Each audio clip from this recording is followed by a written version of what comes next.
An 8-year-old boy with severe burns on his arms breaks a window to carry his unconscious 4-year-old sister out of their stepfather's locked room. When a passing driver sees the bleeding children, the photos the boy took of their injuries make him call 911 immediately. The first thing Felix Whitman noticed every morning was the pain. It started as a dull throb in his arms, radiating from the patchwork of scars that decorated his skin like a roadmap of suffering. At 8 years old, he had learned to catalog pain the way other children might catalog baseball cards. This burn from 2 weeks ago, when he had accidentally dropped Vaughn's beer bottle. That one from last month, when he had tried to protect Maple from one of Vaughn's lessons.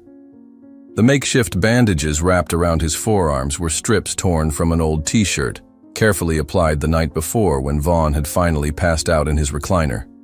Felix had become expert at treating his own wounds, knowing that asking for help would only result in more punishment.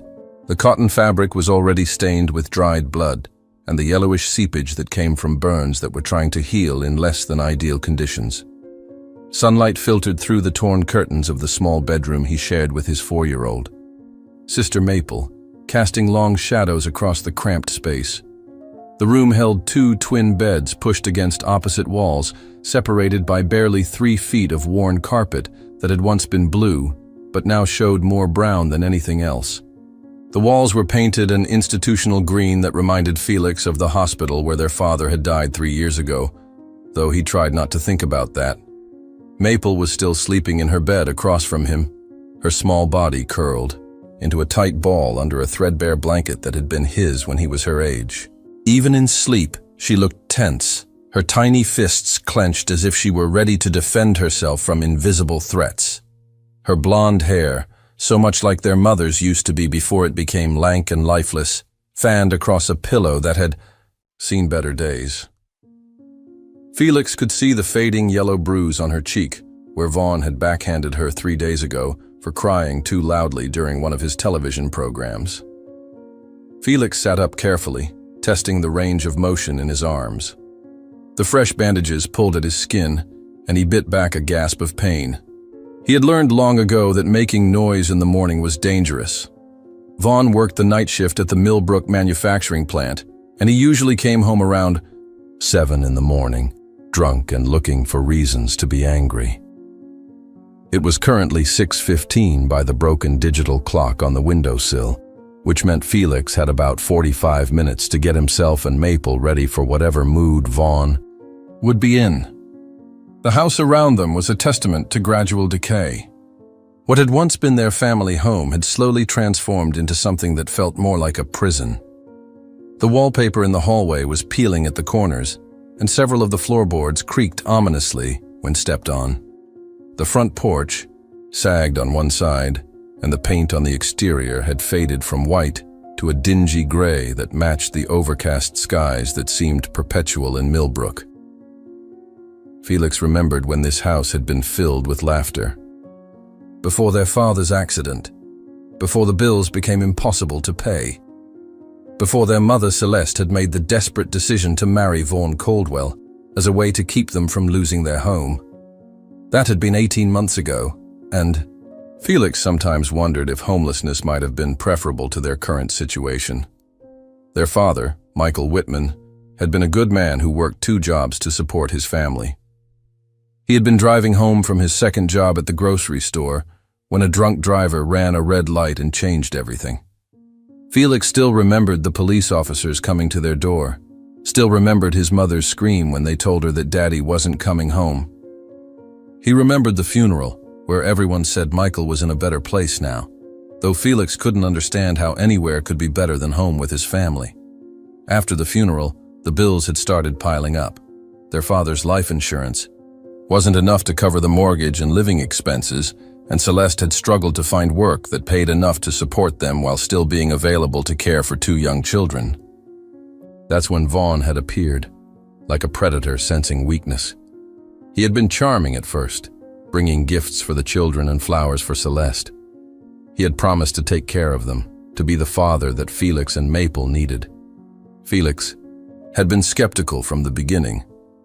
Something about Vaughn's smile had never reached his eyes, and the man had a way of gripping Felix's shoulder just a little too tightly when he spoke to him. But Celeste had been desperate, and desperation had a way of making people ignore warning signs that should have been obvious. The first few months had been relatively peaceful. Vaughn had kept his drinking to weekends and his temper in check.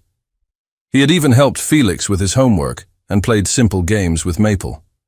But gradually, like a frog being slowly boiled alive, the situation had deteriorated. The drinking became more frequent, the criticism more harsh, and the punishments more severe. It started with yelling, then progressed to grabbing and shaking. The first time Vaughn had hit Felix, it had been an open-handed slap across the face for tracking mud through the house. Celeste had protested, but Vaughn had convinced her that discipline was necessary, that Felix needed a firm hand to grow up properly. By the time the hitting became regular occurrences, Celeste had become too frightened and beaten down to effectively intervene. The burns had started 6 months ago.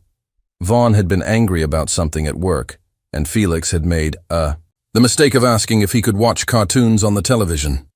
Vaughn had grabbed a cigarette lighter and held the flame against Felix's palm, explaining that this was what happened to children who made demands instead of requests.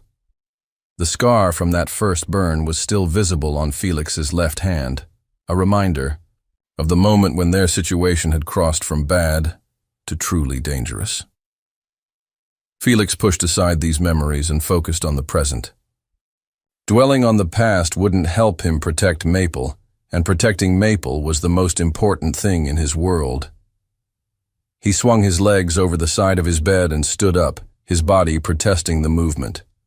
At 8 years old, he moved like an old man who had lived through too much pain. The floorboards creaked softly under his feet as he padded across the room to check on his sister. Maple was still sleeping, but her sleep was restless. She made small whimpering sounds and occasionally jerked, as if she were trying to escape from something in her dreams.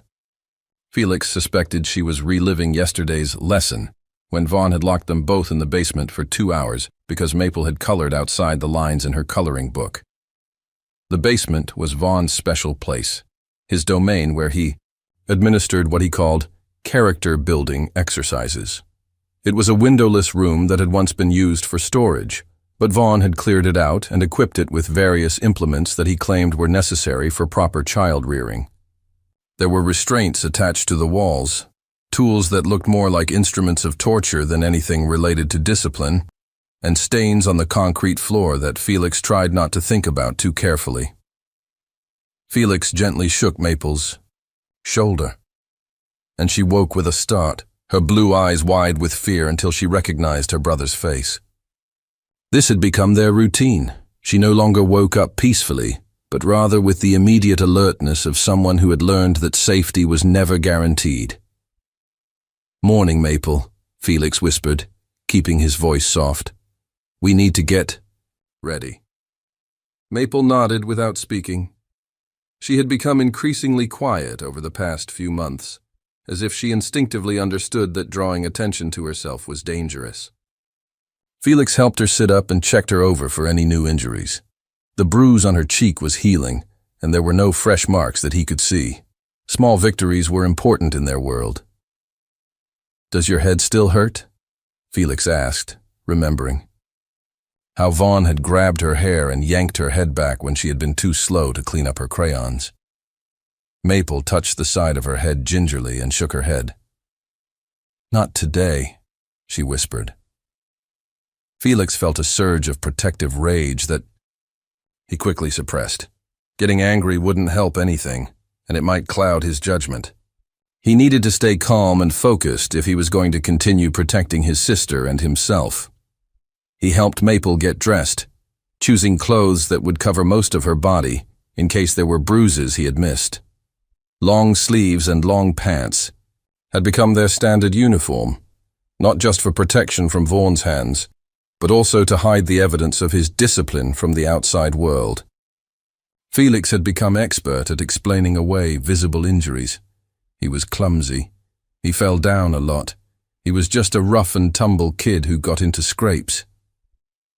As they got ready, Felix's mind wandered to a discovery he had made 2 days ago that might change everything.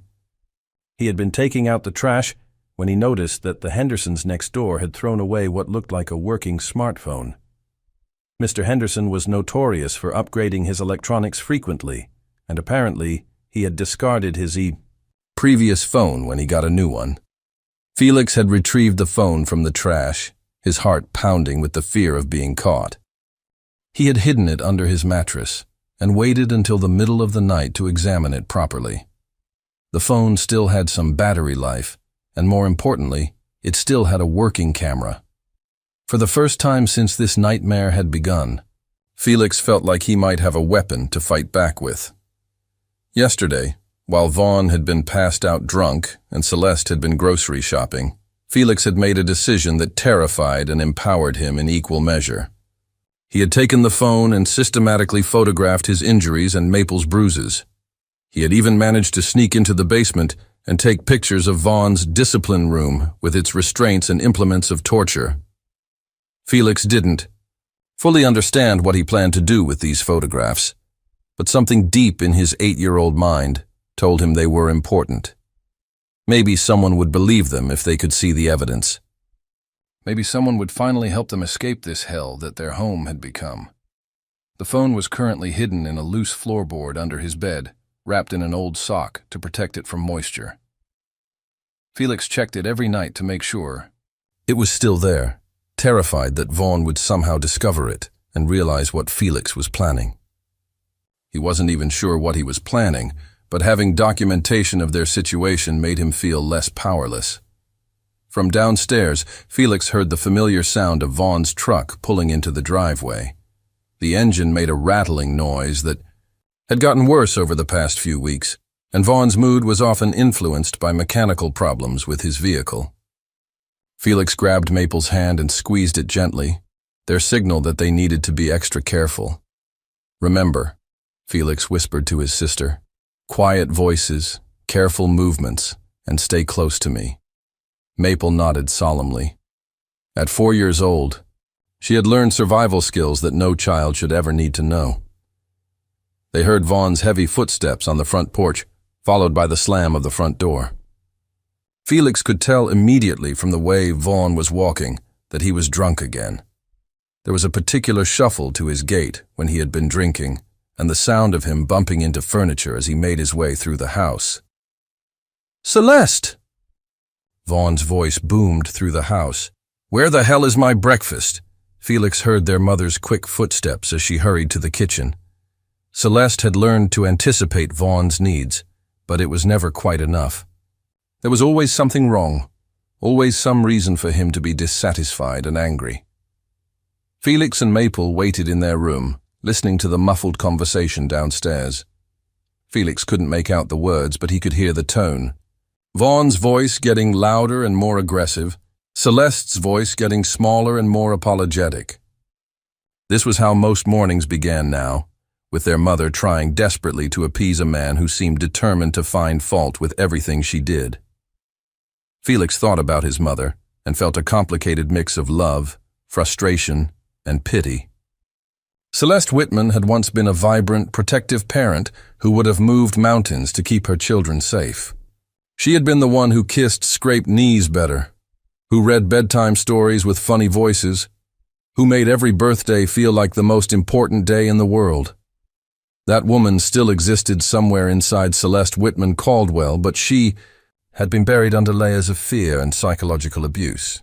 Vaughn had systematically broken down her confidence and sense of self-worth until she became a shadow of her former self.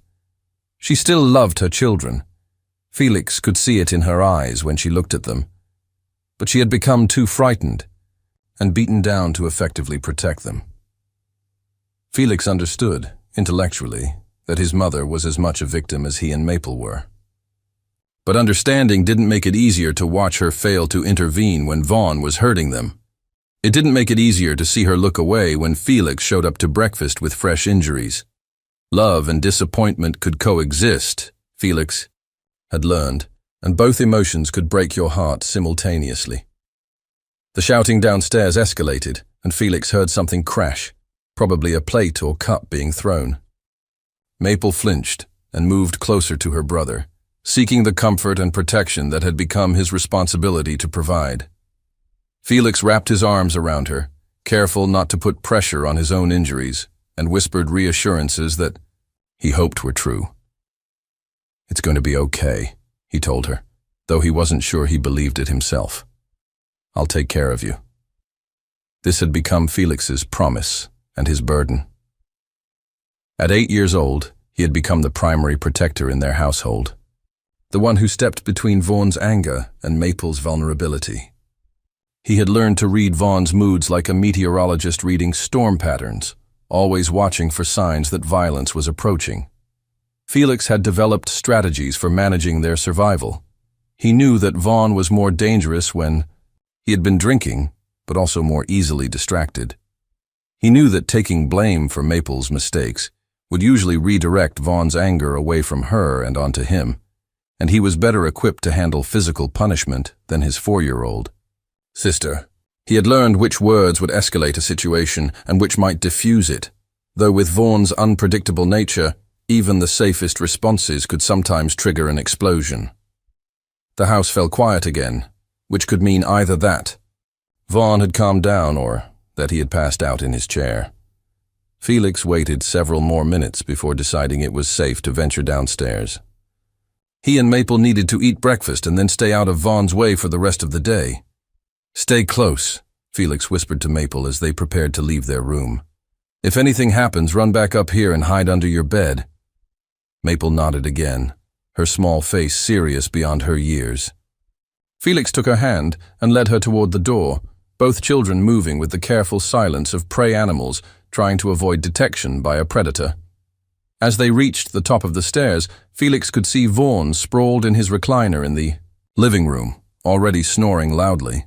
Empty beer bottles littered the floor around his chair, and the television was playing some early morning talk show at a volume that would have woken the neighbors if they had been closer than 50 yards away.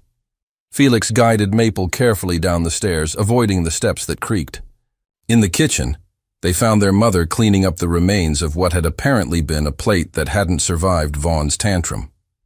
Celeste looked up when they entered, and Felix saw the familiar combination of love and defeat in her eyes. "Good morning, babies," Celeste said softly, trying to smile but not quite managing it. "Are you hungry?" Felix nodded and helped Maple into her chair at the kitchen table. The chair was an old wooden one that wobbled slightly, but it was better than the plastic lawn chair they had used before Vaughn had thrown that one out the back door during a rage 3 weeks ago. Celeste moved around the kitchen with the practiced efficiency of someone who had learned to be as quiet as possible while still accomplishing necessary tasks. She prepared simple breakfasts for the children, toast with a thin layer of peanut butter and glasses of milk that Felix suspected was close to its expiration date based on the slightly sour smell. As they ate, Felix studied his mother's face and noted the new bruises around her wrist that she was trying to hide with long sleeves. Vaughn's violence wasn't limited to the children, though he seemed to take particular pleasure in hurting Felix, who represented a challenge to his authority. "In the household, Mama," Maple said quietly, "when is Daddy coming home?" The question hit Celeste like a physical blow, and Felix saw tears spring to her eyes before she quickly turned away to hide them. Maple still sometimes forgot that their real father wasn't coming back, and these innocent questions were like salt in wounds that hadn't properly healed. "Daddy isn't coming home, sweetie," Celeste said gently, her voice thick with emotion. "Remember? We talked about how Daddy is in heaven now." Maple's face fell, and Felix reached over to squeeze her hand. He remembered when Maple used to ask this question daily, and how each repetition had seemed to break their mother's heart a little more. The frequency had decreased as Maple's memory of their father faded, but the question still surfaced occasionally, usually when she was feeling particularly vulnerable. Felix finished his toast and helped Maple with hers, making sure she ate every bite. Good nutrition was important for healing, and both children needed all the strength they could get. He also knew that leaving food on plates could trigger Vaughn's anger if he woke up and decided that the children were being wasteful or ungrateful. After breakfast, Felix and Maple retreated to their room while Celeste began the daily routine of cleaning the house to Vaughn's impossible standards. Felix helped Maple with a simple coloring book while keeping one ear tuned for sounds from downstairs. Vaughn's snoring had stopped, which meant he might be waking up, and a hungover Vaughn was often even more dangerous than a drunk one. Felix thought about the phone hidden under his bed and wondered if today might be the day he would need to use it. He didn't have a clear plan for what he would do with the photographs he had taken, but having them made him feel slightly less helpless. For the first time in months, he had evidence of what was happening to them, proof that might make someone believe their story if they ever got the chance to tell it. The morning stretched on with the familiar tension that had become their normal. Felix and Maple played quiet games, spoke in whispers, and moved through their own home like guests who were afraid of overstaying their welcome. This was their reality now, a constant state of hypervigilance, always waiting for the next explosion of violence, always ready to protect each other as best they could. Felix looked at his sister's innocent face as she carefully colored within the lines of her coloring book, determined not to repeat yesterday's mistake that had led to their punishment. At 4 years old, Maple was already learning that perfection was the only acceptable standard, that any mistake could result in pain and terror. This wasn't the childhood Felix had imagined for either of them. He remembered when they used to play loudly, laugh freely, and feel safe in their own home. Those days felt like memories from someone else's life now, distant and almost unreal compared to their current existence. But Felix held on to hope, even when it seemed foolish to do. So, he held on to the belief that somehow, someday, someone would help them escape this nightmare. He held on to the photographs hidden under his bed like a secret weapon, evidence that might eventually set them free. As the morning sun climbed higher, in the sky, Felix wrapped his arms more securely around his sister and promised himself that he would continue to protect her, no matter what Vaughn did to them. He was only 8 years old, but he had already learned that love sometimes meant putting someone else's safety before your own, and that courage wasn't the absence of fear, but rather the decision to act, despite being afraid. The house remained quiet for now, but Felix knew it was only temporary. Vaughn would wake up eventually, and when he did, their real test of survival would begin again. But for this moment, in the pale morning light filtering through their torn curtains, Felix allowed himself to imagine a different future, one where he and Maple could be children again, where their mother could smile without fear, where home meant safety instead of danger. It was a beautiful dream, and Felix held onto it as tightly as he held onto his sister, knowing that hope might be the only thing that could carry them through whatever came next. The rest of the morning passed in the fragile peace that Felix had learned to recognize as temporary. Vaughn remained unconscious in his recliner, surrounded by the detritus of his latest drinking session, while Celeste moved through the house like a ghost, trying not to disturb the living. Felix and Maple stayed in their room, playing quiet games and speaking in whispers that had become their normal volume of communication. By early afternoon, the smell of cooking food began to drift upstairs, signaling that Celeste was preparing what would serve as both lunch and an early dinner. Vaughn's schedule meant that mealtimes in their house followed no normal pattern. They ate when he was hungry, slept when he allowed it, and lived according to the unpredictable rhythms of his moods and work schedule. Felix heard Vaughn stirring downstairs around 3 o'clock, the familiar sounds of him waking up hungover and angry. There was the crash of beer bottles being knocked over, followed by a string of profanity that made Felix automatically cover Maple's ears. Vaughn's hangovers were legendary in their household. He woke up feeling like his head was splitting. His stomach was churning, and the entire world was conspiring against him. "Celeste!" Vaughn's voice boomed through the house, rough with sleep and alcohol abuse. "What the hell time is it? Why didn't you wake me up?" Felix heard his mother's quick footsteps, as she hurried to explain that Vaughn had specifically told her not to wake him, that he had said he needed to sleep off his night shift. But logic and Vaughn's memory were rarely aligned when he was hungover, and he seemed to take personal offense at any reminder of his own instructions. "Don't give me excuses," Vaughn snarled. "I've got things to do today, and now half the day is gone because you couldn't be bothered to wake me up like a decent wife." "Should." Felix winced at the sound of something being thrown, followed by Celeste's small cry of pain or surprise. He automatically moved closer to Maple, ready to shield her if Vaughn's anger found its way upstairs. But for now, their mother seemed to be bearing the brunt of his bad mood. The afternoon stretched on with the familiar pattern of escalating tension. Vaughn's voice grew louder and more aggressive as he moved through the house, finding fault with everything from the way Celeste had folded his work clothes to the fact that there wasn't enough beer in the refrigerator. Each complaint was delivered, with the kind of venom that suggested personal betrayal rather than minor domestic issues. Felix knew from experience that days like this often built toward an explosion. Vaughn's anger was like pressure building in a steam engine.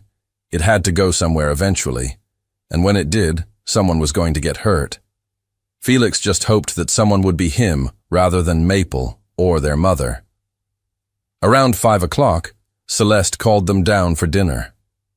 Felix helped Maple wash her hands in the small bathroom they shared, checking to make sure there were no visible marks on either of them that might trigger Vaughn's attention. Sometimes bruises that were fading would catch his eye and remind him of previous lessons that he felt needed reinforcing. The kitchen table was set for 4, though Vaughn's place setting looked like it belonged to a different meal entirely. While Felix, Maple, and Celeste had simple plates with modest portions, Vaughn's spot featured a large plate piled high with food, multiple beer bottles already opened and waiting, and the expectation that he would be served first and best. Vaughn was already seated when they entered the kitchen, his hair still messy from sleep, and his face bearing the puffy, red-eyed look of someone who had consumed far too much alcohol the night before. He was wearing a stained undershirt and the same jeans he had been wearing for 3 days, and the smell of stale beer and unwashed body emanated from his general direction. "About time," he muttered, as Felix helped Maple into her chair. "I've been waiting here for 10 minutes. Felix bit back the observation that Vaughn had only just sat down, having learned that correcting Vaughn's version of events was always a mistake. Instead, he focused on making sure Maple was settled properly in her chair, and that her napkin was spread across her lap the way Vaughn insisted it should be. Celeste served Vaughn first, her hands shaking slightly as she placed his plate in front of him. Felix could see the tension in her shoulders, the way she was trying to anticipate his complaints before he could voice them. She had become an expert at reading his moods, though her accuracy in predicting his reactions had not improved. Her ability to avoid his anger. "This meat is overcooked," Vaughn announced after taking his first bite, though Felix could see that it looked perfectly normal. "How many times do I have to tell you how I like my food prepared?" "I'm sorry," Celeste said quietly. "I can make you something else if you'd like." "Don't bother," Vaughn said, taking a long pull from his beer. "I'll eat it, but I'm not happy about it. A man works hard all night, and he shouldn't have to come home to ruined food." Felix focused on cutting Maple's food into small pieces, trying to make himself invisible while still being helpful to his sister. The key to surviving meals with Vaughn was to be present enough to avoid being accused of rudeness, but not so present that you drew unwanted attention. Maple was eating carefully, taking small bites and chewing thoroughly before swallowing. She had learned, through painful experience, that eating too quickly or too messily could result in consequences that went far beyond simple table manner corrections. Every movement she made was deliberate and cautious, the behavior of a child who had learned that perfection was the only acceptable standard. For a few minutes, the meal proceeded in relative quiet. Vaughn complained intermittently about the food, the temperature of his beer, and the noise coming from the neighbors' children, playing outside, but his complaints remained verbal rather than escalating to physical consequences. Felix began to hope that they might make it through dinner without incident. Then Maple reached for her glass of milk. It was such a simple movement, the kind of thing that any 4-year-old might do hundreds of times without consequence. But as Maple stretched her small arm across the table, her elbow bumped her glass, sending it tipping over and spilling milk across the table surface and onto the floor. The silence that followed was deafening. Felix's heart immediately began racing as he saw Vaughn's face transform from annoyed to furious in the space of a heartbeat. Maple stared at the spreading puddle of milk with a kind of horror that suggested she understood exactly what she had just triggered. "You clumsy little brat," Vaughn said, his voice dangerously quiet. "Look what you've done." "It was an accident," Felix said quickly, jumping up to grab a towel. "I'll clean it up right away." "Sit down," Vaughn snapped, his eyes never leaving Maple's terrified face. "She made the mess. She needs to learn from it." Felix remained standing, the towel in his hands, torn between his desire to clean up the spill and his understanding that Vaughn was using this incident as an excuse for something far worse than a simple cleanup. Celeste had frozen in her chair, her face pale with the recognition of what was about to happen. "I'm sorry," Maple whispered, tears beginning to well up in her eyes. "I didn't mean to." "You didn't mean to," Vaughn repeated mockingly. "That's what you always say, isn't it? Everything is always an accident with you. Maybe it's time you learn to be more careful." Vaughn stood up from his chair with the deliberate slowness of someone who was savoring the moment. Felix knew this behavior pattern. Vaughn liked to draw out the anticipation, to let fear build before he acted. It was part of the psychological torture that he seemed to enjoy as much as the physical violence. "Please," Celeste said quietly. "She's just a little girl. It really was an accident." "Shut up," Vaughn said without even looking at her. "This is exactly the problem. You make excuses for them instead of teaching them proper behavior." "Well, I'm going to teach them something they'll remember." Felix stepped forward, positioning himself between Vaughn and Maple. "I'll take her." "Punishment," he said, his voice steadier than he felt. "It's my fault for not watching her more carefully."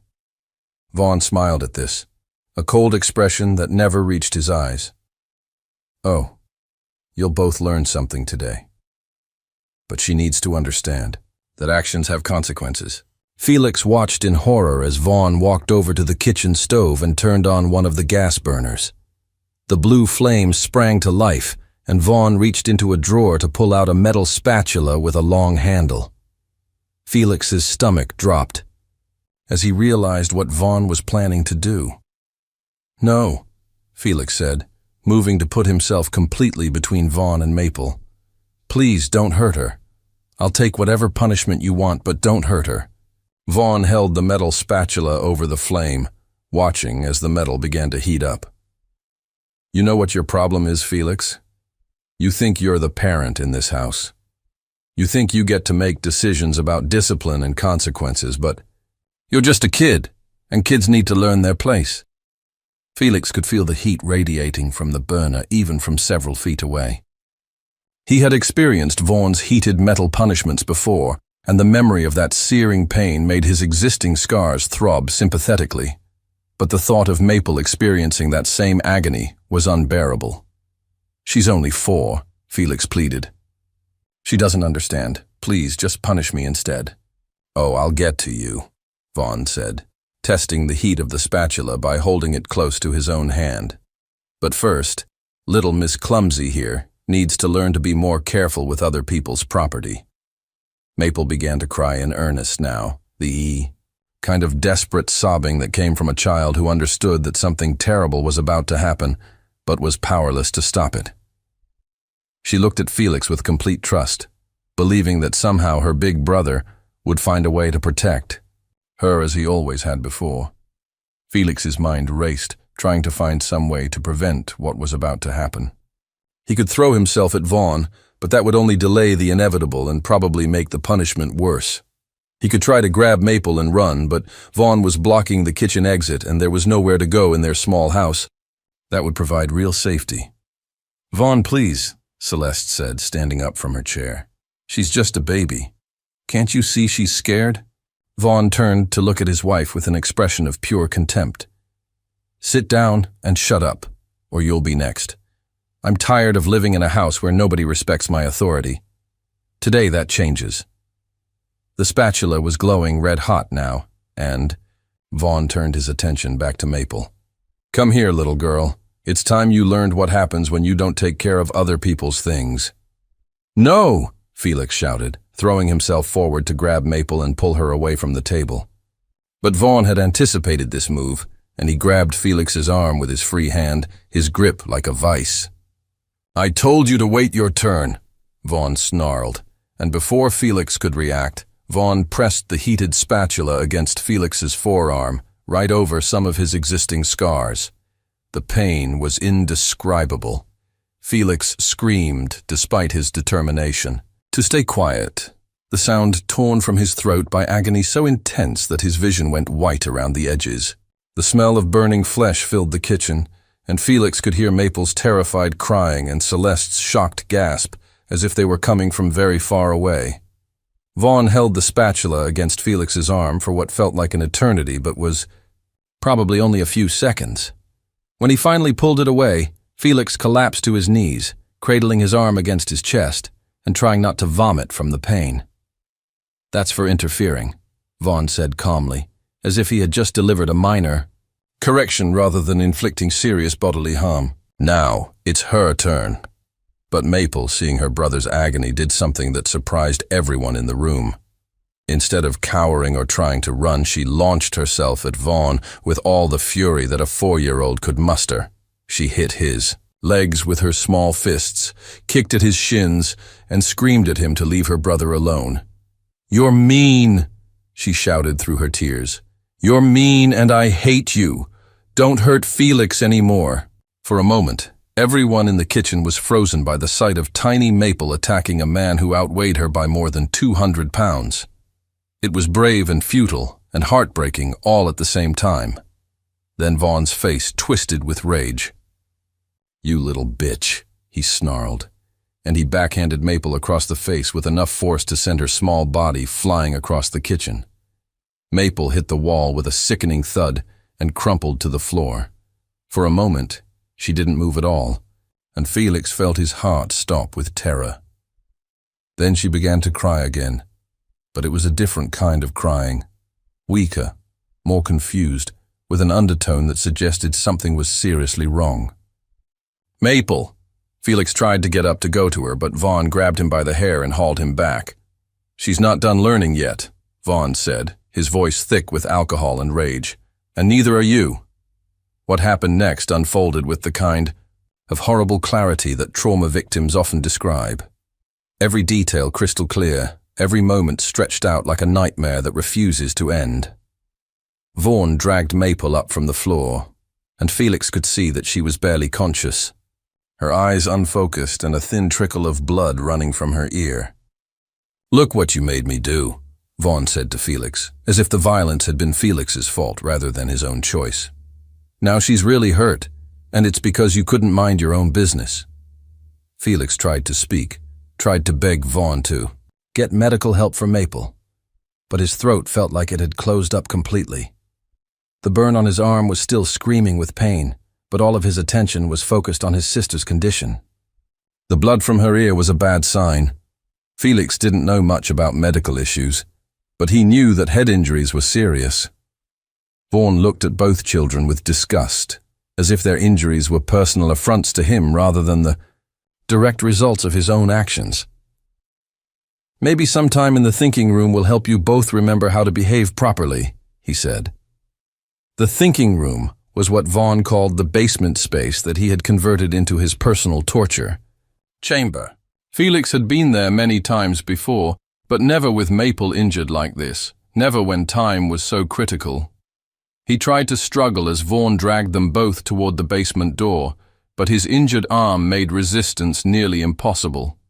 The basement stairs were steep and wooden, and Vaughn showed no care for the children's safety as he forced them down into the windowless space below. The room smelled of damp concrete, fear, and old pain.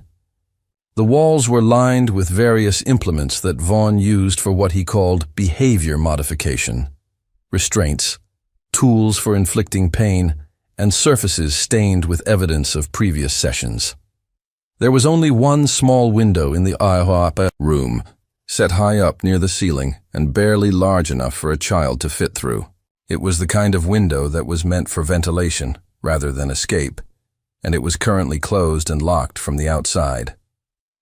Vaughn shoved both children into the center of the room and looked down at them with satisfaction.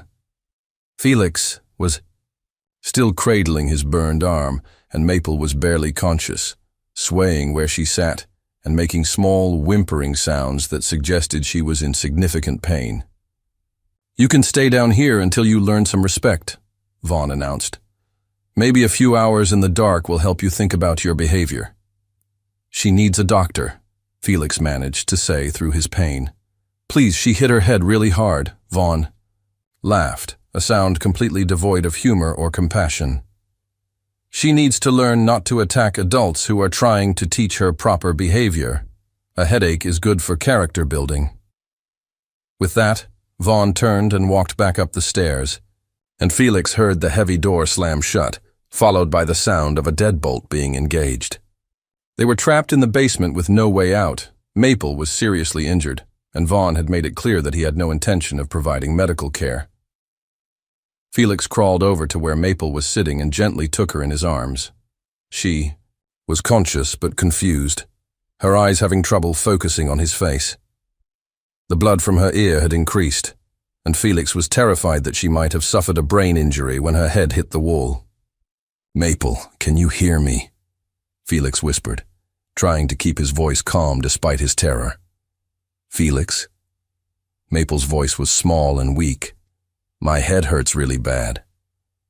"I know, sweetheart. I'm going to take care of you, okay? We're going to be fine. But..." Even as Felix said the words, he wasn't sure he believed them. They were locked in a windowless basement, both of them injured, with no way to call for help, and no realistic expectation that anyone would come looking for them. Vaughn often left them in the basement for hours at a time, and with his unpredictable work schedule, it could be morning before he even remembered they were down there. Felix looked around the basement room, his mind racing despite his pain. The small window near the ceiling was their only possible means of escape, but it was at least 8 feet off the ground and barely large enough for a child to squeeze through. Even if he could somehow reach it and break the glass, he wasn't sure he could fit through the opening while carrying Maple. But as he looked at his sister's pale face and unfocused eyes, Felix realized that conventional escape might not be their only option. Hidden upstairs in his bedroom was the smartphone with the photographs he had taken of their injuries and Vaughn's torture implements. If he could somehow get to that phone, if he could somehow get outside where there might be cell phone service, he might be able to call for help. The idea was terrifying and probably impossible, but it was the only hope they had. Felix couldn't carry Maple up 8 feet to reach the window, but he might be able to lift her high enough to push her through if he could stack some of the furniture in the room. And once she was outside, he could follow and then retrieve the phone from his hiding place. It was a desperate plan with dozens of ways it could go wrong, but as Felix felt Maple's small body growing more limp in his arms, he realized that doing nothing was not an option. Vaughn's violence had finally crossed the line from abuse to potentially life-threatening assault, and Felix's protective instincts overrode his fear of the consequences. Felix looked up at the small window and began to plan their escape. He had perhaps an hour before Vaughn would return from his evening drinking ritual, maybe less if Vaughn decided to check on them sooner. The window was small, the drop to the ground outside was significant, and both children were injured. But sometimes impossible odds were better than no odds at all. "Maple," Felix whispered to his sister, "I need you to stay awake, okay? We're going to get out of here, but I need you to be brave for just a little while longer." Maple nodded weakly, and Felix felt a surge of determination that surprised him with its intensity. He was 8 years old, trapped in a basement, seriously injured, and responsible for saving both his own life and his sister's. But he had documented evidence of their abuse, he had a plan for escape, and he had something that Vaughn would never understand, the kind of love that makes ordinary people capable of extraordinary things. Felix began to move furniture toward the wall beneath the window, each movement sending fire through his burned arm but bringing him one step closer to their freedom. Tonight, one way or another, this nightmare was going to end. The basement felt like a tomb in the darkness that followed Vaughn's departure. The only light came from a thin sliver seeping under the door at the top of the stairs, barely enough to make out shapes in the windowless room.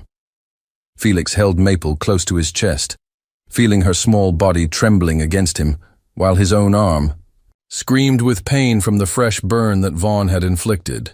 The smell of the basement was overwhelming, damp concrete mixed with the metallic scent of old blood and the acrid odor of fear that seemed to have soaked into the very walls. This room had witnessed too much suffering, had absorbed too many screams and tears, and Felix could feel the weight of all that accumulated pain pressing down on them like a physical presence. Maple's breathing was shallow and irregular, and every few minutes she would make a small whimpering sound that cut through Felix like a knife. The blood from her ear had continued to seep, creating a dark stain on Felix's shirt where her head rested against his shoulder. He knew enough about head injuries from health classes at school to understand that blood from the ear was a serious warning sign, potentially indicating brain damage or internal bleeding. "Maple," Felix whispered, gently shaking his sister to keep her conscious. "Talk to me, sweetheart. Tell me about your favorite color." "Blue," Maple responded weakly, her voice slurred and confused. Like Daddy's eyes were blue." Felix's heart clenched at the mention of their father. Maple's memories of their real father were becoming increasingly hazy as time passed, replaced by the nightmare reality of life with Vaughn. But in moments of vulnerability like this, she still reached for those older, safer memories. "That's right," Felix said, fighting to keep his voice steady. "Daddy had blue eyes, just like yours. What else do you remember about Daddy?" He used to read me stories," Maple said, her words coming slower now. "And he made funny voices for all the animals." Felix felt tears burning his eyes, but he blinked them back. He couldn't afford to break down now, not when Maple needed him to be strong. But the contrast between their father's gentle bedtime stories and their current situation in Vaughn's torture chamber was almost too painful to bear. As the minutes ticked by, Felix became increasingly aware that time was working against them. Vaughn had left for what he called his evening constitutional, a drinking session at Murphy's bar that usually lasted 2 to 3 hours. But Vaughn's schedule was unpredictable, especially when he was angry, and there was no guarantee that he wouldn't return early to continue their lesson. More importantly, Maple's condition seemed to be deteriorating. Her responses to Felix's questions were becoming weaker and more confused, and he was terrified that she might lose consciousness entirely. If she had suffered serious brain trauma, from hitting the wall, every minute that passed without medical attention could be critical. Felix forced himself to take inventory of their situation with the methodical approach that had kept them alive this long. The basement room was approximately 12 feet by 8 feet, with concrete walls on 3 sides and the wooden foundation wall of the house on the 4th side. The ceiling was low, maybe 7 feet high, with exposed wooden beams that supported the floor above. The furniture in the room consisted of Vaughn's discipline implements, a wooden chair with restraints attached to the arms, a table covered with various tools designed to inflict pain, and several boxes that contained additional equipment for what Vaughn called behavior modification sessions. The sight of these implements filled Felix with rage and determination in equal measure. The window that represented their only hope of escape was set high in the foundation wall, approximately 8 feet from the floor.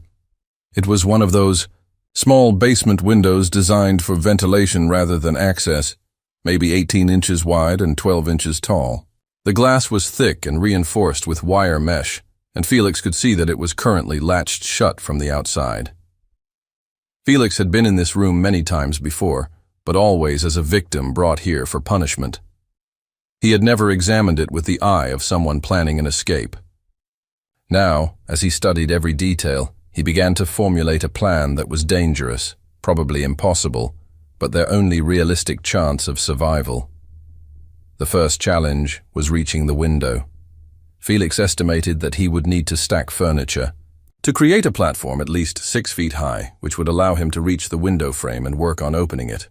The wooden chair was sturdy enough to support weight, and if he could somehow get it on top of Vaughn's table, he might be able to create a makeshift ladder. The second challenge was breaking through the window itself. The glass was reinforced, and the frame was old and probably painted shut. Felix would need something heavy enough to break the glass without making so much noise that it would alert Vaughn if he was still in the house.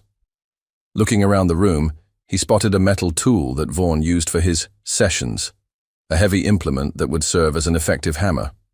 The third and most difficult challenge was getting both himself and Maple through the window and safely to the ground outside. The window was barely large enough for a child, and the drop to the outside ground level was at least 4 feet. With Maple injured and potentially unconscious, Felix would have to find a way to lift her to the window level and then lower her safely to the ground before following himself. But even if they managed to escape the basement, Felix knew their ordeal would not be over. They would be outside in the cold night air, both injured and bleeding, with nowhere to go and no immediate way to call for help. The nearest neighbor was almost 100 yards away, and Felix wasn't sure he could carry Maple that far in his current condition. That's when Felix remembered the smartphone hidden under his mattress upstairs. If he could somehow get back into the house after escaping the basement, he could retrieve the phone and the crucial photographs that documented their abuse. With that evidence, he might be able to convince someone to help them, to finally make someone believe what Vaughn had been doing to them. The plan was forming in Felix's mind with increasing clarity, despite the pain from his burned arm and his fear for Maple's deteriorating condition. He would stack the furniture to reach the window, break through the glass, get Maple to safety outside, then return to retrieve the phone and evidence. It was dangerous and complicated, but it was better than waiting in the basement for Vaughn to return and possibly finish what he had started. Felix gently shifted Maple's position so he could examine their surroundings more carefully. The wooden chair that Vaughn used for restraining victims was heavy, but movable. The table was larger and more awkward, but if Felix could clear off the tools and equipment, he might be able to drag it across the room to position it under the window. "Maple," Felix whispered, trying to rouse his sister to consciousness. "I need you to stay awake, okay? We're going to get out of here, but I need you to help me." Maple's eyes fluttered open, but her gaze was unfocused and confused. "Felix, where are we?" "We're in the basement, but we're going to leave soon. I'm going to stack some furniture so we can reach the window, and then we're going to climb out. And get help." Maple nodded weakly, though Felix wasn't sure she fully understood what he was saying. Her cognitive function seemed to be declining, which made their escape even more urgent. Felix knew that with serious head injuries, the window for effective medical intervention was often measured in hours rather than days. Felix began the physically demanding task of moving furniture while trying to minimize noise. Every movement sent fire through his burned arm, and the smell of his own charred flesh made his stomach churn.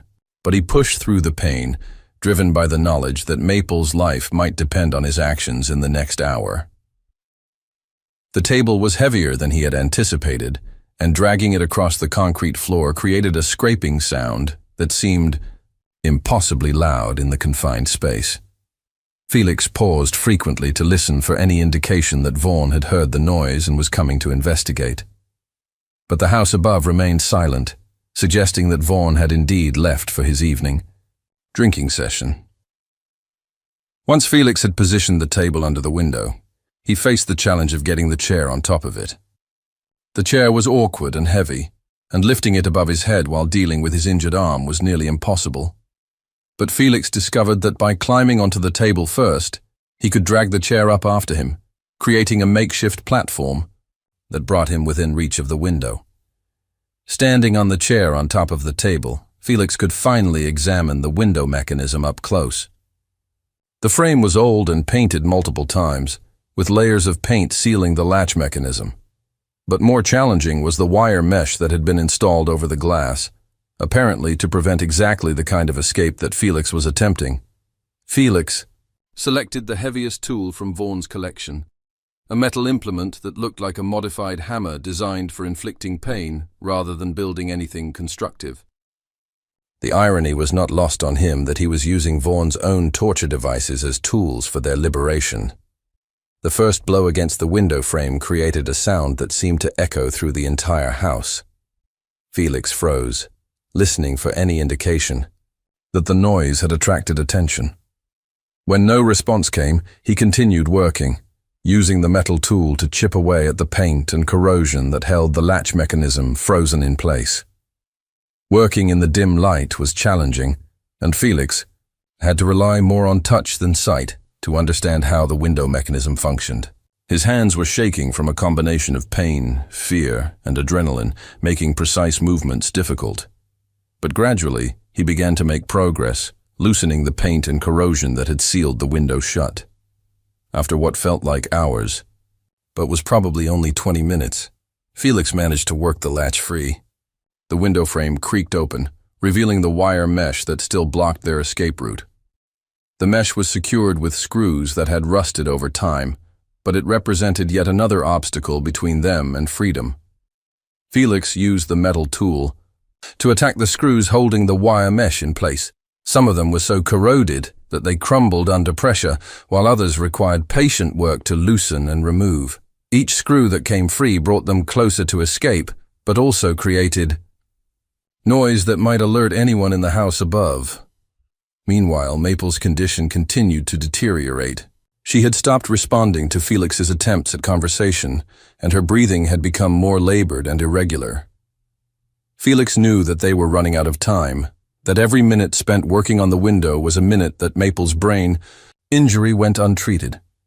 Finally, after removing enough screws to create an opening large enough for a child to pass through, Felix faced the moment he had been dreading.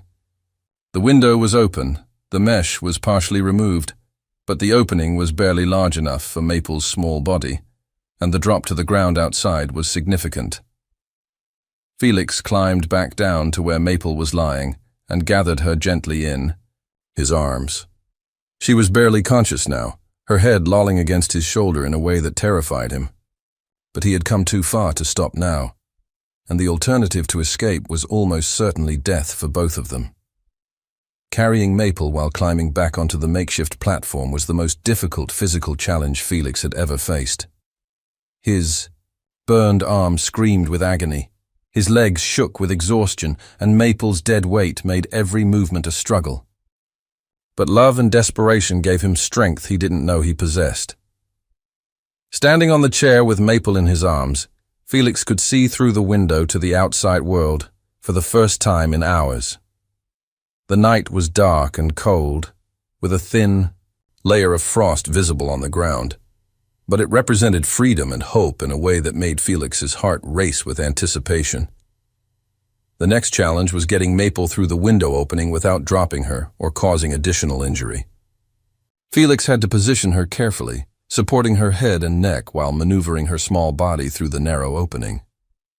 The wire mesh that remained caught on her clothing, and Felix had to work carefully to free her without causing cuts.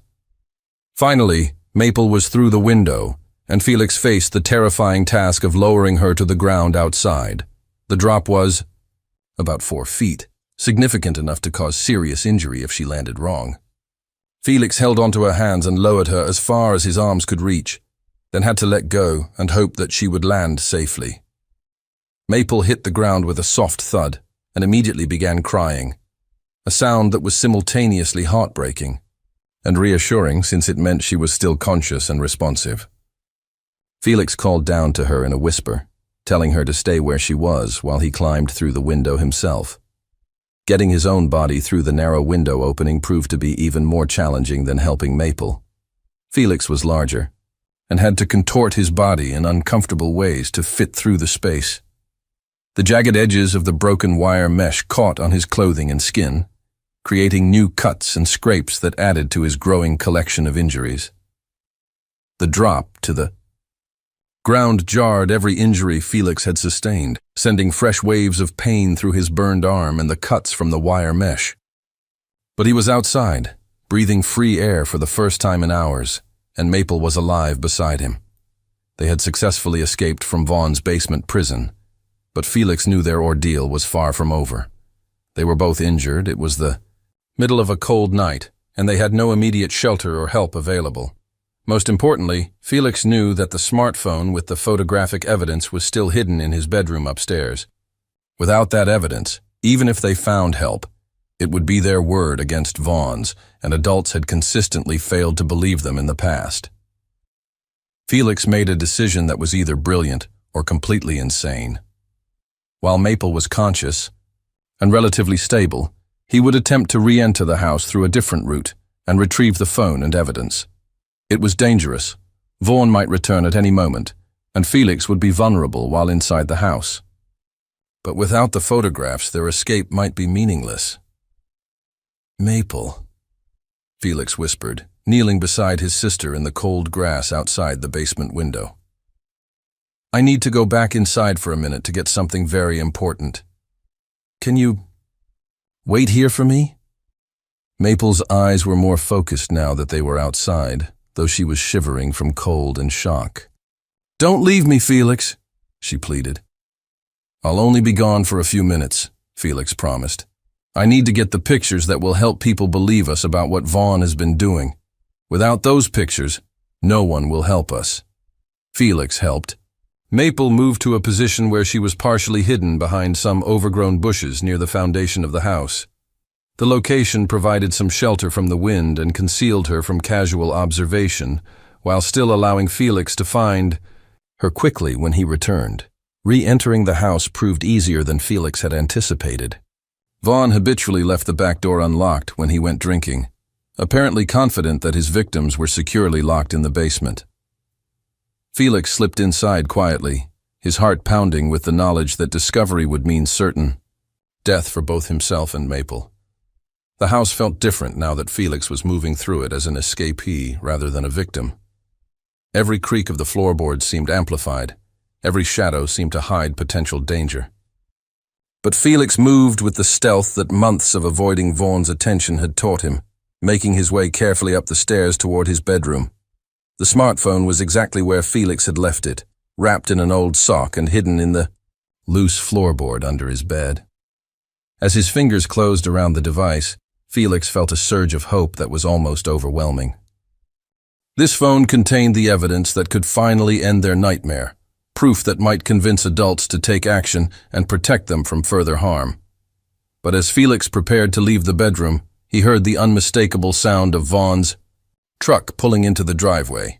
Felix's blood turned to ice as he realized that Vaughn had returned much earlier than expected, and Felix was now trapped inside the house with a man who would certainly kill him if he was discovered.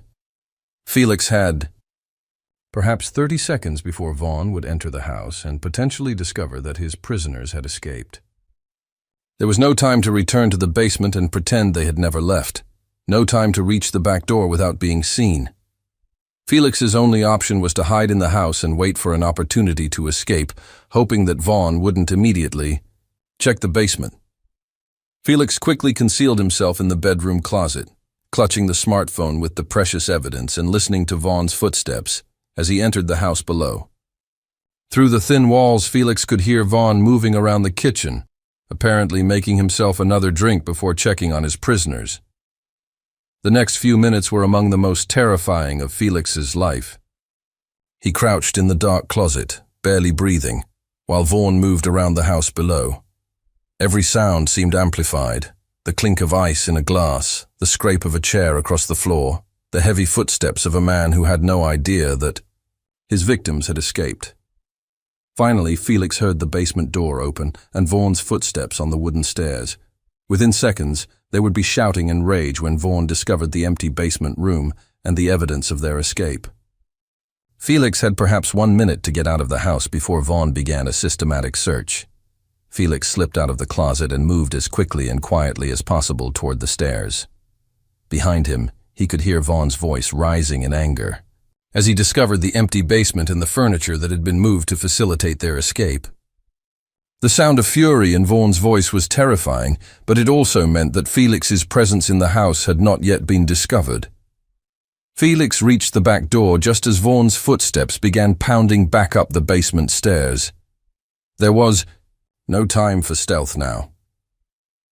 Felix burst through the door and ran toward the bushes where he had left Maple, clutching the smartphone and praying that his sister was still conscious and able to move. Maple was exactly where Felix had left her, though she was now shivering violently from cold and shock. Felix gathered her in his arms and began moving away from the house, knowing that Vaughn would soon discover their escape route and begin searching the immediate area. "Come on, Maple," Felix whispered urgently. "We have to go find help now." Behind them, the house erupted with the sounds of Vaughn's rage. Felix could hear furniture being thrown around, doors slamming, and a string of profanity that would have been shocking if Felix hadn't been living with it for months. But more importantly, Felix could hear Vaughn moving toward the back of the house, presumably to check the basement window and confirm his suspicions about their escape route. Felix and Maple moved as quickly as Maple's condition would allow, staying in the shadows and avoiding the areas where Vaughn might spot them. Felix's plan was to reach the road and flag down the first car that passed, using the smartphone and its photographic evidence to convince someone to call for help.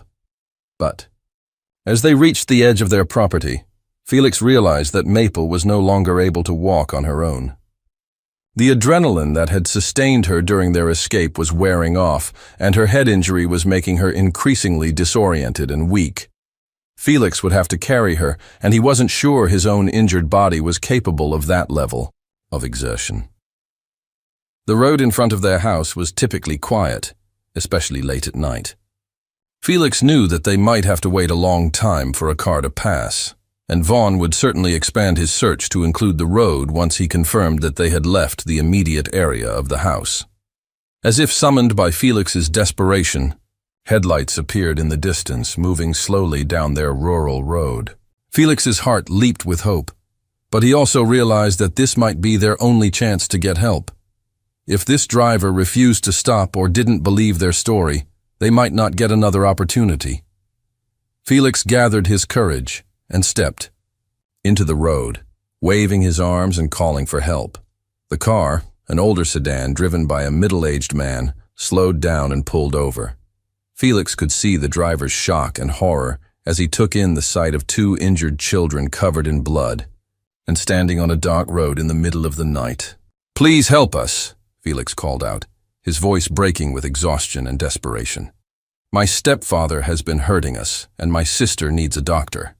The driver, who would later identify himself as Donovan Hayes, immediately got out of his car and knelt down to examine the children. Felix could see the man's genuine concern and compassion, and for the first time in months, he felt like an adult was actually seeing them and believing what they were saying. "My God," Donovan said, taking in their injuries and obvious distress. "What happened to you?"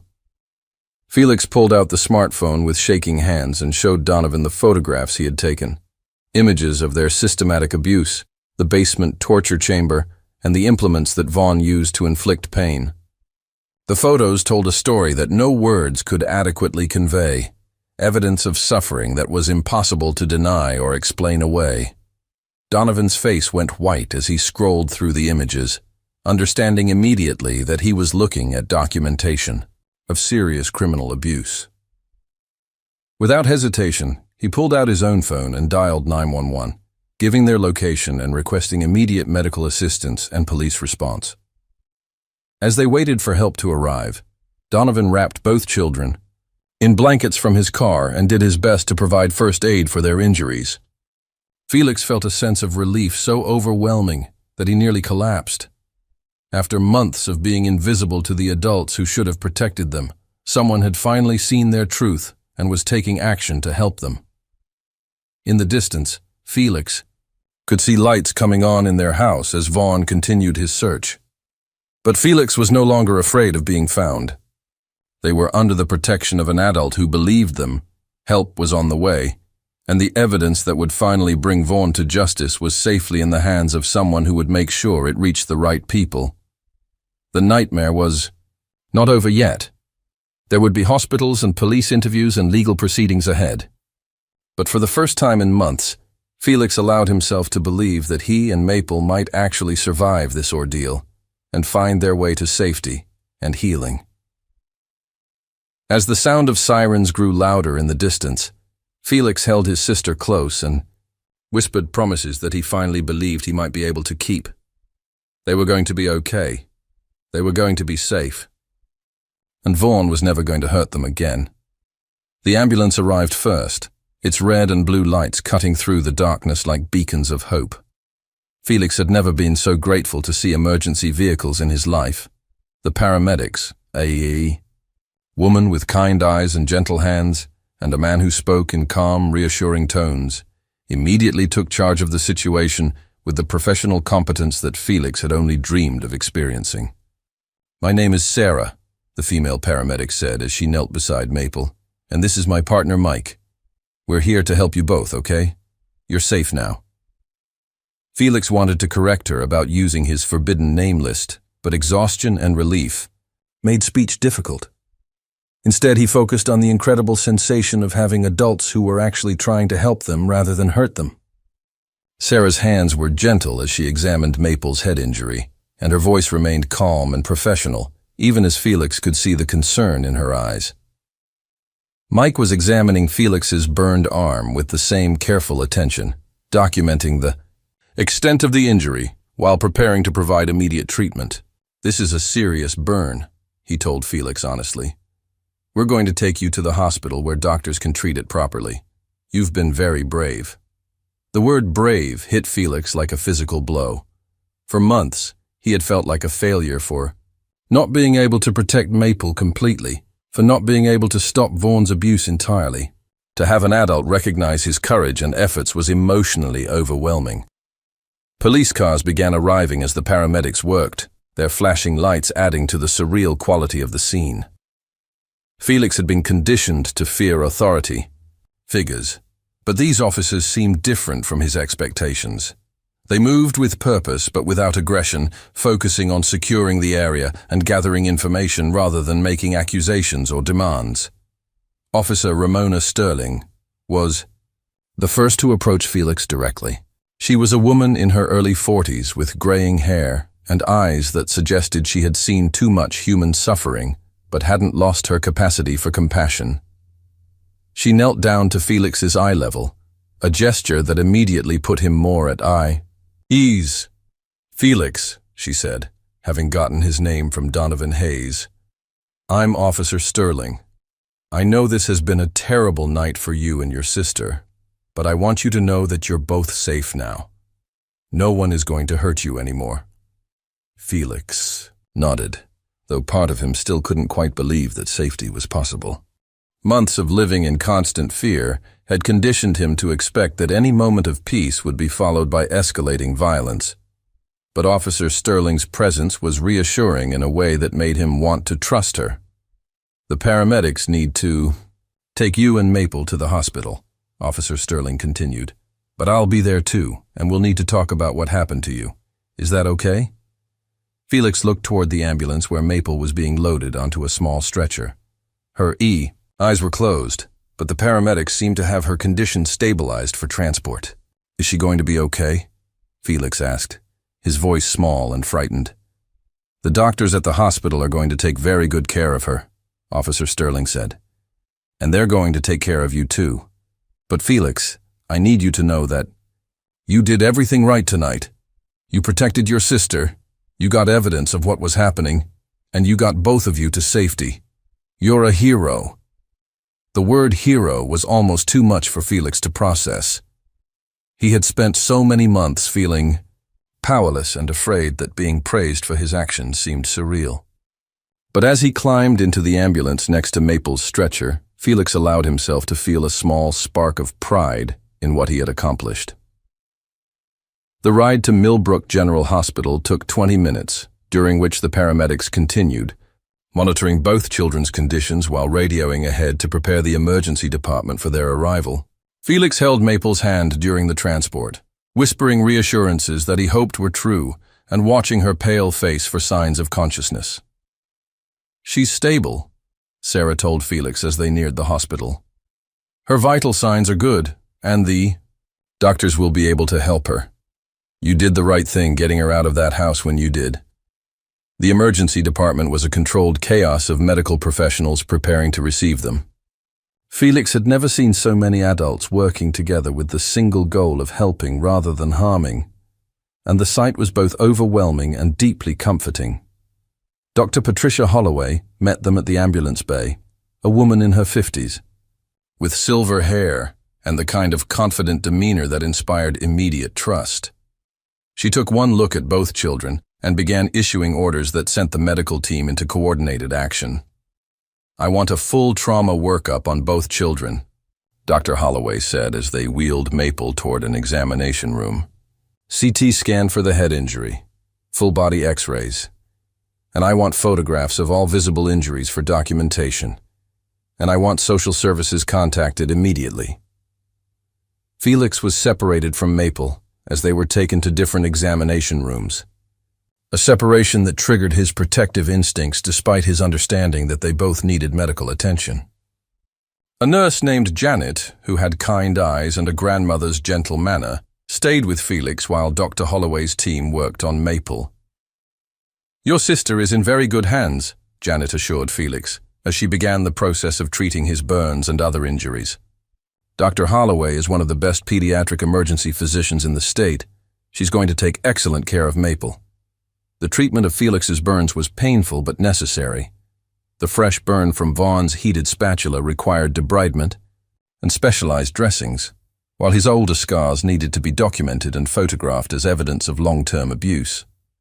Each injury told a story, and the medical team was methodically recording that story for the legal proceedings that would follow. "Felix," Janet said gently as she worked on his arm, "I need to ask you some questions about these older injuries. I know it might be difficult to talk about, but it's important that we understand what's been happening to you." Felix found it surprisingly easy to talk to Janet about the abuse. Maybe it was the relief of finally being believed, or maybe it was the pain medication they had given him. But the words came more easily than he had expected. He told her about the systematic nature of Vaughn's violence, about the basement room and its equipment, about his efforts to protect Maple and document their suffering. "You've been carrying a very heavy burden for a long time," Janet said when Felix finished speaking. "But you don't have to carry it alone anymore.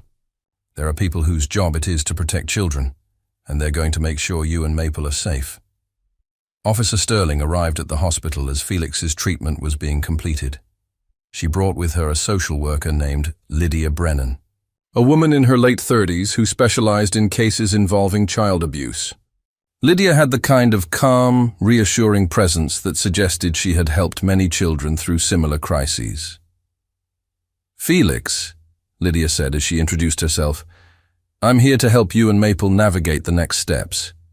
I know everything feels overwhelming right now, but we're going to take things one step at a time, and you're going to have support through all of it." Felix learned that while he was being treated, Officer Sterling and her colleagues had gone to his house to arrest Vaughn.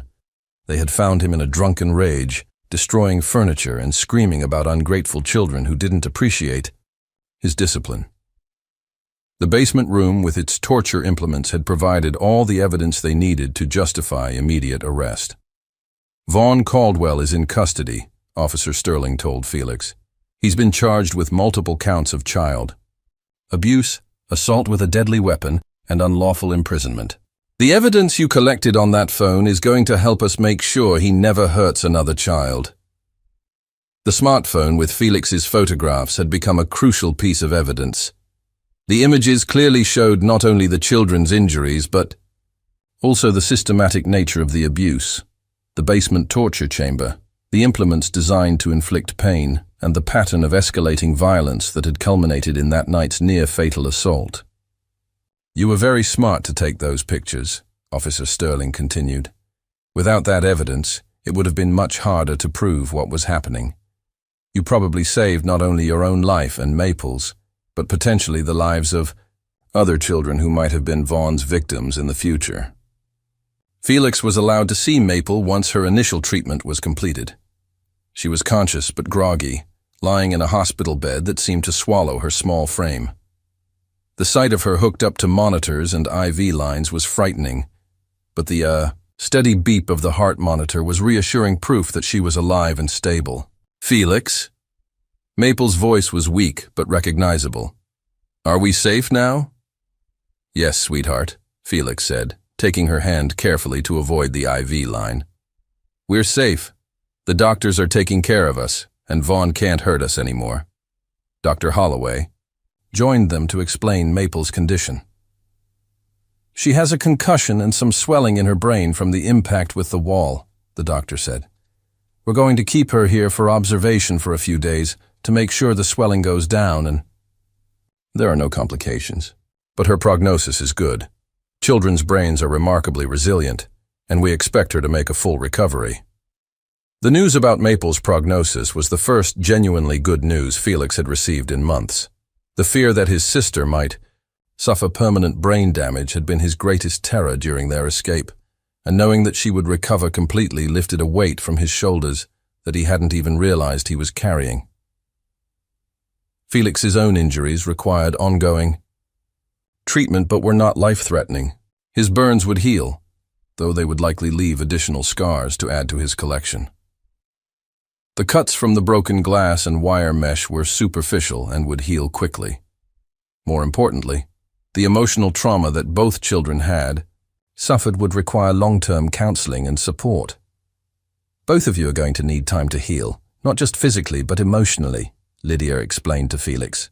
"What you've been through is called trauma, and it affects how your brain and body respond to stress.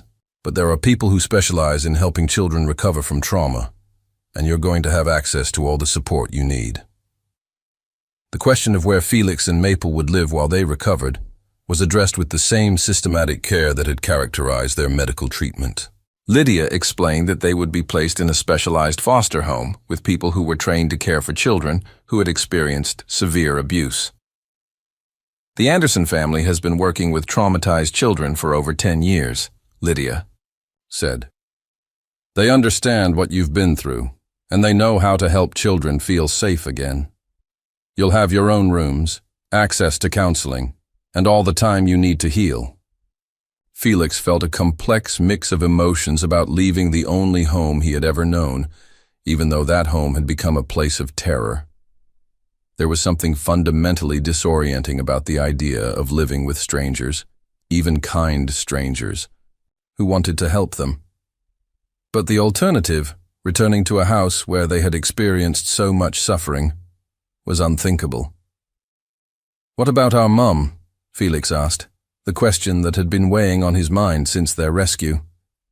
Celeste had been noticeably absent from the hospital, and Felix was confused and hurt by her failure to appear during their crisis. Lydia's expression became more serious. "Your mother is also at the hospital, but she's being treated for her own injuries.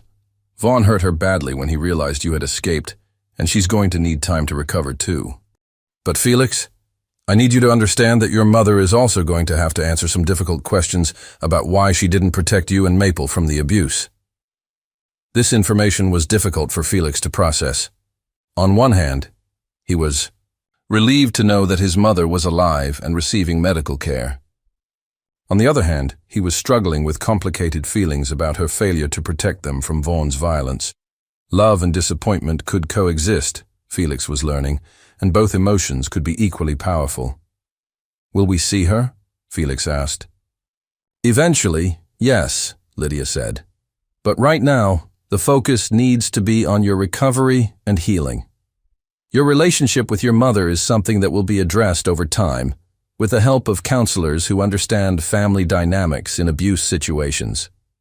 The next few hours were a blur of medical procedures, police interviews, and social services paperwork.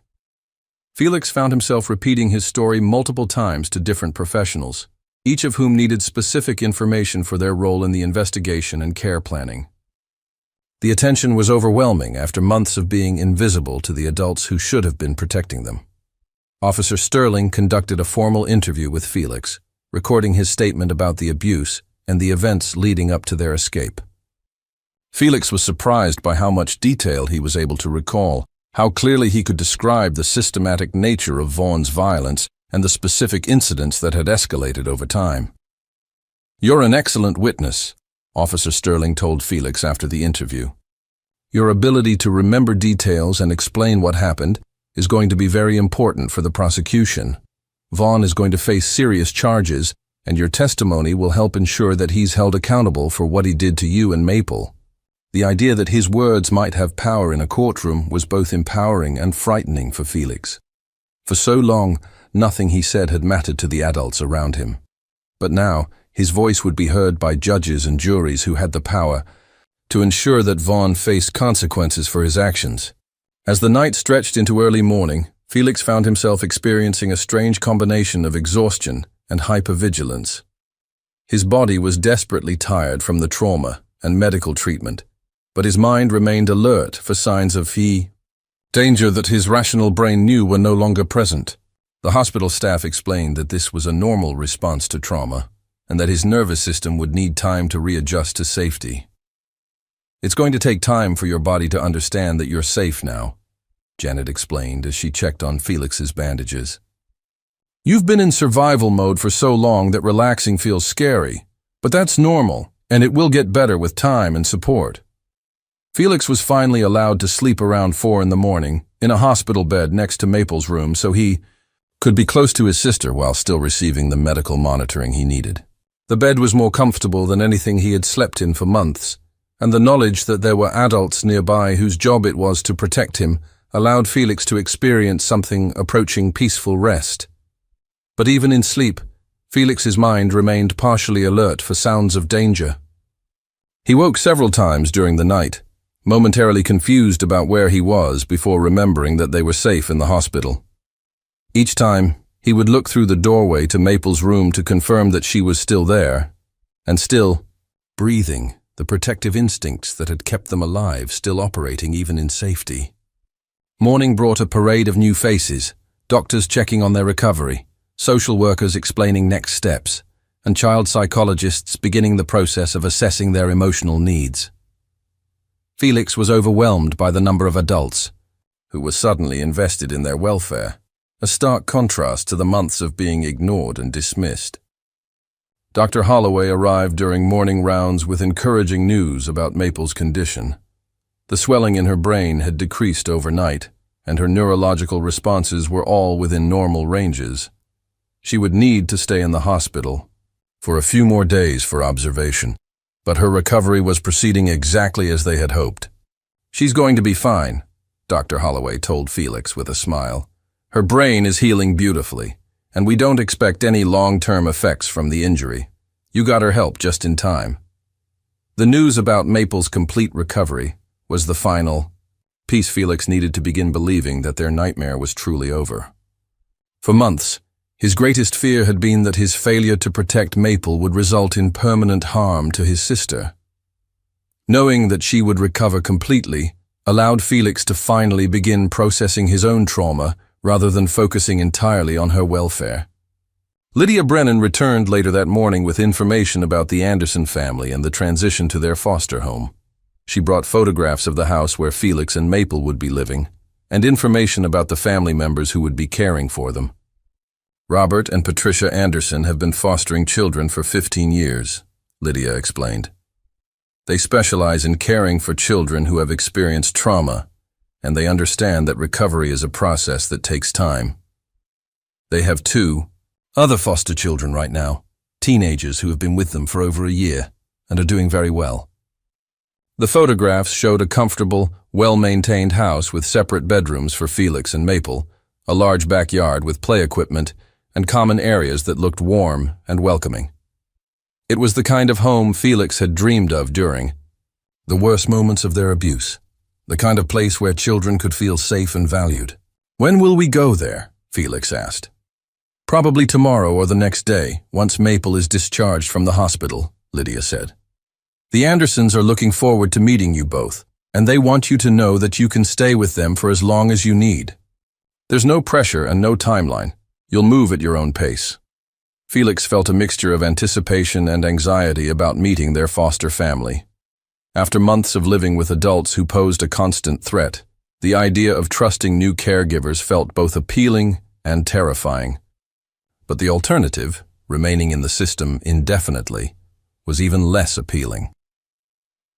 That afternoon, Felix was allowed to walk around the hospital and visit other parts of the children's wing.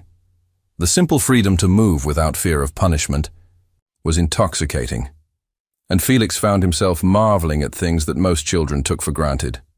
Nurses who smiled when they saw him, other children playing without constant supervision, adults who spoke to him with kindness rather than anger. In the hospital's children's playroom, Felix encountered other young patients and began to understand that he and Maple were not the only children who had experienced trauma and abuse. There were other children with suspicious injuries, other families dealing with the aftermath of violence, other stories of survival and recovery. "It's not your fault, you know," said a girl who appeared to be about Felix's age and was recovering from her own traumatic experience. "Whatever happened to you, it wasn't because you did anything wrong." The simple statement hit Felix with unexpected force. For months, he had carried the burden of believing that somehow, if he had been better or smarter or stronger, he could have prevented Vaughn's abuse entirely. The idea that he was not responsible for the violence inflicted upon him was both liberating and difficult to accept. As evening approached, Felix was surprised by a visit from Donovan Hayes, the man who had stopped to help them on the road and called for emergency assistance. Donovan brought flowers for Maple and a small toy truck for Felix, gestures of kindness that seemed almost overwhelming in their simple generosity. "I wanted to check on you both and see how you're doing," Donovan said.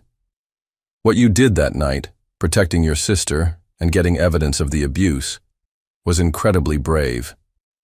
You saved both your lives." Donovan's visit reinforced for Felix that there were good adults in the world, people who would help children in need without expecting anything in return. After months of experiencing only adults who posed threats, meeting someone like Donovan was profoundly healing. "Will you testify in court?" Felix asked Donovan, curious about how the legal process would unfold. "Yes, I'll testify about finding you that night and seeing the evidence on your phone," Donovan said. "But the most important testimony will come from you and the medical professionals who documented your injuries. Your voice is the one that matters most in making sure Vaughn faces consequences for what he did." As Felix prepared for his second night in the hospital, he reflected on the extraordinary changes that had occurred in less than 24 hours. Yesterday at this time, he had been a powerless victim, trapped in a basement torture chamber with his dying sister. Today, he was a survivor receiving medical care and protection, with a plan for recovery and a future that held possibility rather than fear. The transformation seemed almost too dramatic to be real, and Felix found himself wondering if he might wake up to discover that safety was just another dream. But the steady presence of medical monitors, the gentle care of hospital staff, and the sight of Maple sleeping peacefully in the next room provided concrete evidence that their rescue was real and lasting. "Tomorrow, we start the next chapter," Felix whispered to Maple as he settled into his hospital bed for the night. "And this one is going to have a happy ending." For the first time in months, Felix fell asleep without fear, surrounded by adults whose job it was to protect him rather than harm him. The nightmares would come later, as trauma often manifests, in delayed responses. But for now, he slept the deep sleep of a child who finally felt safe. 9 months after that terrible night in Vaughn's basement, Felix Whitman stood in front of a mirror in his bedroom at the Anderson house, examining the scars on his arms that had become part of his personal landscape. The burns had healed into raised pink marks that would likely fade over time, but never completely disappear. Felix had learned to see these scars not as marks of shame, but as evidence of his survival and strength. The bedroom that Felix now called his own was everything he had dreamed of during the darkest moments of their abuse. The walls were painted, a calming blue color that Felix had chosen himself, and the furniture was sturdy and comfortable without being ostentatious. There were bookshelves filled with age-appropriate novels and reference books, a desk where Felix could do homework without fear of interruption, and a window that looked out onto the large backyard where Maple often played with their foster siblings. Robert and Patricia Anderson had proven to be the kind of foster parents that social workers dream about finding for traumatized children. Robert was a retired teacher who had dedicated his later years to caring for children who had experienced the worst that life could offer, while Patricia was a nurse who understood both the physical and emotional healing that abuse survivors required. They had welcomed Felix and Maple into their home with the patience and understanding that had allowed both children to begin the slow process of learning to trust adults again. The house itself felt like a sanctuary after the nightmare of their previous home. It was a two-story colonial with 4 bedrooms, large common areas that encouraged family interaction, and multiple spaces where children could retreat when they needed solitude. The kitchen was always stocked with healthy food, and mealtimes were calm, pleasant affairs where children were encouraged to try new foods, but never forced to clean their plates or eat things that made them uncomfortable. Felix had his own bedroom, for the first time in his life, a space that was entirely his own, where he could process his experiences and emotions without having to constantly monitor Maple's safety or Vaughn's moods. The privacy had been overwhelming at first. Felix had spent so many months in hypervigilant protective mode that relaxing alone in his room felt almost forbidden. But gradually, with the support of his therapists and foster family, he had learned to enjoy solitude and personal space. Maple's recovery had been remarkable to witness. At 4 years old, she had demonstrated the resilience that children often show in the face of trauma, bouncing back from her physical injuries with surprising speed while working through the emotional impact of their abuse with the help of specialized play therapy. Her room was next to Felix's, decorated in bright yellows and greens that reflected her naturally sunny personality, which had slowly re-emerged as she learned to feel safe again. The most significant change in Maple was her return to age-appropriate behavior. She played with toys without obsessive carefulness, spoke in a normal volume rather than the whispers that had become her default during their time with Vaughn, and most importantly, she had learned to trust that the adults in her life would protect her rather than hurt her. She still had nightmares occasionally, and certain sounds or situations could trigger anxiety responses, but overall her recovery had exceeded everyone's most optimistic expectations. Felix's own healing had been more complex and gradual. At 9 years old now, he had spent a significant portion of his childhood in survival mode, and learning to be a normal child rather than a protector and caretaker required conscious effort and ongoing support. Individual therapy with Dr. Margaret Chen had helped Felix process his trauma, while family therapy sessions had taught all the Anderson household members how to support each other's healing. Dr. Chen had explained to Felix that his hyper-responsibility for Maple's safety was a common response to childhood trauma, but that learning to share that responsibility with trustworthy adults was an important part of his recovery. "You can still be a loving big brother without carrying the entire weight of keeping Maple safe," Dr. Chen had told him. "Other people can help you protect the people you love." The concept of shared responsibility had been revolutionary for Felix. For so long he had believed that if anything bad happened to Maple, it would be entirely his fault for not preventing it. Learning that safety was a community responsibility rather than his individual burden had lifted a weight from his shoulders that he hadn't even realized he was carrying. School had initially been challenging for Felix, who had missed significant amounts of education during the worst period of Vaughn's abuse. The trauma had also affected his ability to concentrate and retain information, common side effects that required patience and specialized educational support. But Millbrook Elementary School had a program specifically designed for children who had experienced trauma, and Felix's teachers understood that his healing was more important than catching up on missed curriculum. Mr. David Torres, Felix's current teacher, had become an important figure in his recovery. Mr. Torres had experience working with children from difficult backgrounds, and he had created a classroom environment where Felix felt safe to learn and make mistakes without fear of punishment. When Felix had panic attacks triggered by loud noises or unexpected movements, Mr. Torres knew how to provide support without drawing unwanted attention from other students. Felix has made incredible progress this year, Mr. Torres had told the Andersons during a recent parent conference. His academic skills are nearly caught up to grade level, but more importantly, he's learning to trust himself and his abilities. He's becoming confident in expressing his thoughts and asking for help when he needs it. The legal proceedings against Vaughn had concluded 3 months earlier with a conviction that exceeded even the prosecutor's expectations. Vaughn Caldwell had been sentenced to 25 years in prison without the possibility of parole, based largely on the photographic evidence that Felix had courageously gathered and his compelling testimony about the systematic nature of the abuse. Felix had testified in court via closed-circuit television, an accommodation that allowed him to tell his story without being in the same room as Vaughn.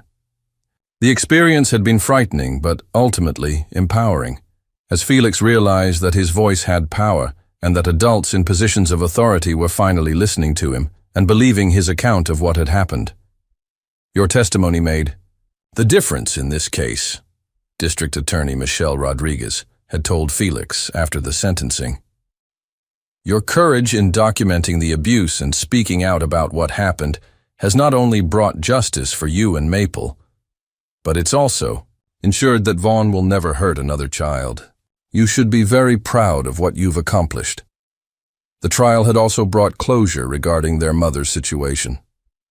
Celeste Whitman Caldwell had been charged with child endangerment for her failure to protect Felix and Maple from Vaughn's abuse, but she had received a suspended sentence in exchange for her cooperation with the prosecution and her commitment to intensive therapy and parenting classes.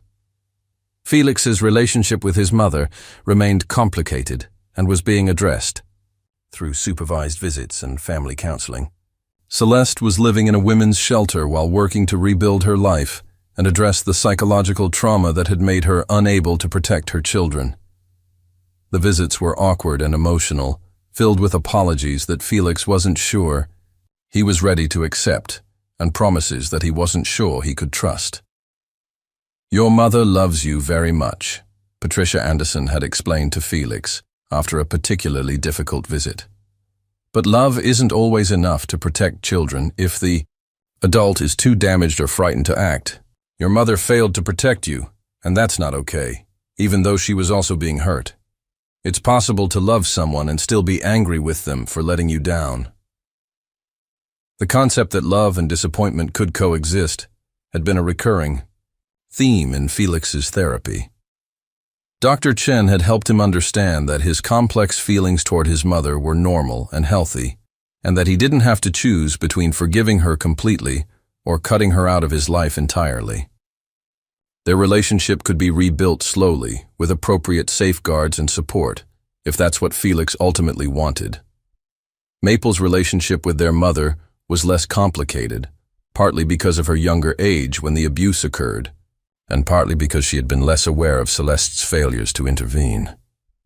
Maple looked forward to their supervised visits and often made drawings or crafts to share with their mother, approaching the relationship with the innocent optimism of a 5-year-old who wanted to believe that adults could change and improve. The impact of their case had extended beyond their own family.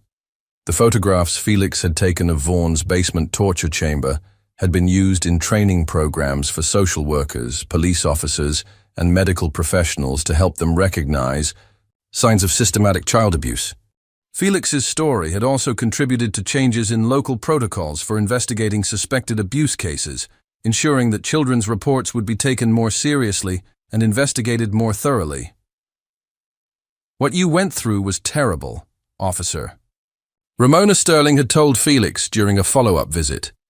"But your courage in speaking out has helped create changes that will protect other children. That's an incredible legacy for someone your age to have created." Felix had mixed feelings about being seen as a symbol or spokesperson for child abuse survivors. While he was proud that his experience might help other children, he also wanted to be seen as more than just a victim or survivor. He wanted to be recognized as a normal kid who happened to have experienced extraordinary circumstances rather than being defined entirely by his trauma. This desire for normalcy had led to Felix becoming involved in activities that had nothing to do with his abuse experience. He had joined the school's chess club, where his strategic thinking and ability to plan several moves ahead made him a formidable opponent. He had also discovered a talent for drawing and painting, using art as both a therapeutic outlet and a way to express aspects of his personality that had nothing to do with survival or protection. Maple had similarly blossomed in activities that allowed her to be a normal 5-year-old. She had joined a local ballet class where she could express herself through movement and music, and she had made friends with other children in her kindergarten class who knew nothing about her background and simply accepted her as a fun playmate.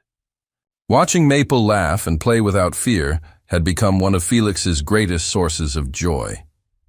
The Anderson family had also provided Felix and Maple with positive role models in the form of their other foster children. Maria, a 16-year-old who had been with the Andersons for 2 years, had become like an older sister to both younger children. She had her own history of trauma and abuse, but she had made remarkable progress in her recovery and was planning to attend college the following year with the Andersons' support. "The most important thing I learned," Maria had told Felix during one of their conversations, "is that what happened to us doesn't define who we are or what we can become. We're survivors, but we're also so much more than that. We get to decide who we want to be going forward." Jason, a 14-year-old who had been with the Andersons for 6 months, was still in the earlier stages of his recovery, but was making steady progress. Having other children in the house who understood trauma and healing had created a supportive environment where everyone's struggles were acknowledged and respected without becoming the sole focus of family life. Felix had recently made a decision that represented a significant milestone in his recovery. He had volunteered to participate in a community presentation about recognizing and preventing child abuse, sharing appropriate parts of his story with an audience of teachers, healthcare workers, and community leaders. The presentation was scheduled for the following week, and Felix was both nervous and excited about the opportunity to use his experience to help protect other children. "I want to tell them that children usually tell the truth about abuse," Felix had explained to Dr. Chen when discussing his decision to speak publicly. "And I want them to know that even when children can't tell someone directly, they might leave clues or evidence that adults need to pay attention to. If one teacher or doctor listens more carefully because of what I say, maybe another kid won't have to go through what Maple and I did." The presentation would mark the first time Felix had spoken publicly about his experiences outside of the legal proceedings. It represented a choice to transform his trauma into advocacy, to use his voice not just for his own healing, but to potentially prevent other children from experiencing similar abuse.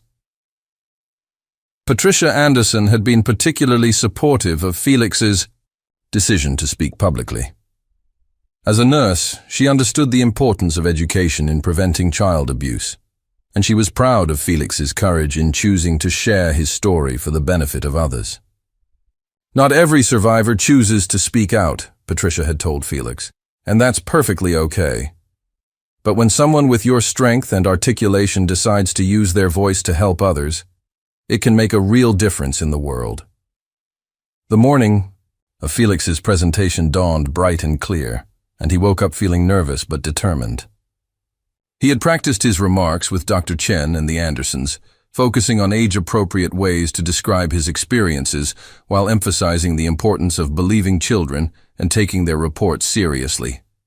Maple had made him a good luck card the night before, decorated with rainbows and hearts and a message that read, "You are the best big brother and very brave."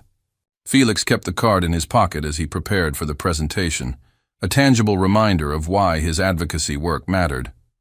The presentation was held at the Millbrook Community Center in a large room filled with adults whose work brought them into contact with children. Felix saw teachers from his school, nurses from the hospital where he and Maple had been treated, police officers including Officer Sterling, and social workers including Lydia Brennan. The audience was diverse but unified in their commitment to protecting children. Felix took the stage with Dr. Chen beside him for support, looking out at the faces of adults who had chosen to spend their Saturday morning learning about child protection. For a moment, he felt overwhelmed by the responsibility of representing not just his own experience, but the experiences of all children who had suffered in silence. "My name is Felix Whitman," he began, his voice stronger than he had expected it to be. "When I was 8 years old, my sister Maple and I were being hurt by our stepfather, and we couldn't find any adults who would listen to us or help us. Today, I want to tell you how children ask for help and how adults can recognize when kids are in danger." Felix's presentation lasted 20 minutes and covered the warning signs he had displayed that adults had missed, the ways children might try to communicate about abuse without using direct words, and the importance of believing children even when their stories seemed unlikely or disturbing. He spoke about the photographs he had taken as evidence, emphasizing that children often found creative ways to document their experiences when they couldn't find adults to tell. "The most important thing I want you to remember," Felix concluded, "is that kids usually tell the truth about scary things that happen to them. Even if their story seems hard to believe, even if the adult who's hurting them seems nice to everyone else, children don't usually make up stories about being hurt. When a kid tries to tell you something bad is happening, please listen to them and help them find safety." The audience responded with a standing ovation that brought tears to Felix's eyes. After months of feeling like his voice didn't matter, being applauded by a room full of adults who worked to protect children was profoundly validating. Several audience members approached him after the presentation to thank him for his courage and to share how his words would influence their practice. Dr. Patricia Holloway, who had treated Felix and Maple in the emergency room, was among those who spoke with Felix after his presentation. "You've grown into such a remarkable young man," she told him. "Your courage that night saved your life and Maple's. But your courage today might save the lives of children we haven't even met yet." The drive home from the presentation was quiet, with Felix processing the emotions of having shared his story publicly, while the Andersons respected his need for reflection. When they arrived home, Maple was waiting with a homemade banner that read, "Welcome Home Hero," and the family celebrated Felix's accomplishment with his favorite dinner and a cake that Patricia had baked specially for the occasion. That evening, as Felix was getting ready for bed, he found himself reflecting on the extraordinary journey that had brought him from that terrified 8-year-old in Vaughn's basement to a confident 9-year-old who could speak publicly about his experiences to help other children. The transformation seemed almost impossible to believe, but the evidence was all around him, in his comfortable bedroom, in Maple's healthy laughter, in the caring adults who now surrounded them with protection and support. Felix walked to Maple's room to say goodnight, a ritual that had evolved from his old protective vigilance into a simple expression of brotherly love. Maple was already in her pajamas, brushing her teeth with the independence that 5-year-olds cherish, but she still liked having Felix tuck her in and read her a short story before sleep. "Felix," Maple said, as he settled into the chair beside her bed with a picture book, "are we going to live here forever?" It was a question that came up periodically, reflecting Maple's need for reassurance about the permanence of their safety. The Andersons had made it clear that Felix and Maple could stay with them for as long as they needed, whether that meant until they aged out of the system or until they could safely reunite with their mother. But Felix understood why Maple needed repeated confirmation. "We're going to live here until we don't need to anymore," Felix said, the answer he had learned from their therapists. "The Andersons promise to take care of us for as long as we need them to, and they keep their promises. But even if we lived somewhere else someday, we would still be safe because we know how to ask for help now, and there are lots of adults whose job it is to protect children." Maple nodded solemnly, satisfied with this answer, as she had been many times before. Felix read her a story about a brave little mouse who went on adventures but always found her way home safely, a theme that resonated with both children's experiences of survival and recovery.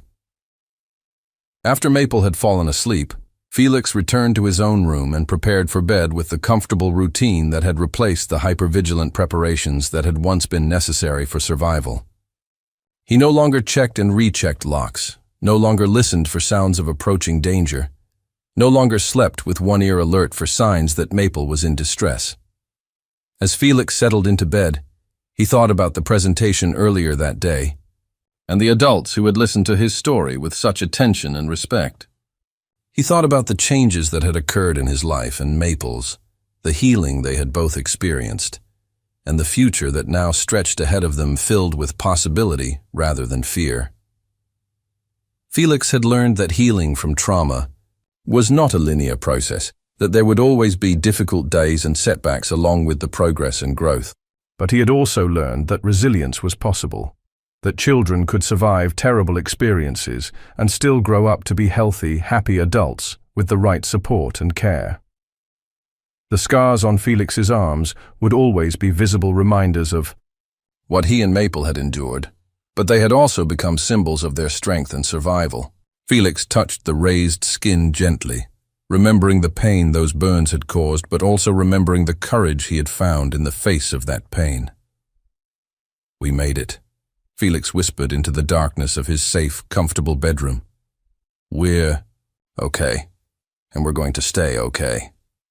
Outside his window, the lights of Millbrook twinkled peacefully, and Felix could hear the gentle sounds of a neighborhood where children could play safely and families could live without fear. It was the kind of normalcy that Felix had once thought might be impossible for him and Maple to achieve. But now he understood that healing could create new possibilities even after the worst experiences. Felix fell asleep that night with a sense of peace and accomplishment that would have seemed impossible 9 months earlier. He had not only survived Vaughn's abuse and saved Maple's life, but he had transformed his experience into advocacy that might protect other children. He had learned to trust adults again, to accept help and support, and to believe in his own worth and capabilities. Most importantly, Felix had learned that the love between him and Maple was strong enough to overcome even the worst trauma, and that their bond as siblings would continue to be a source of strength and joy as they grew up together in safety.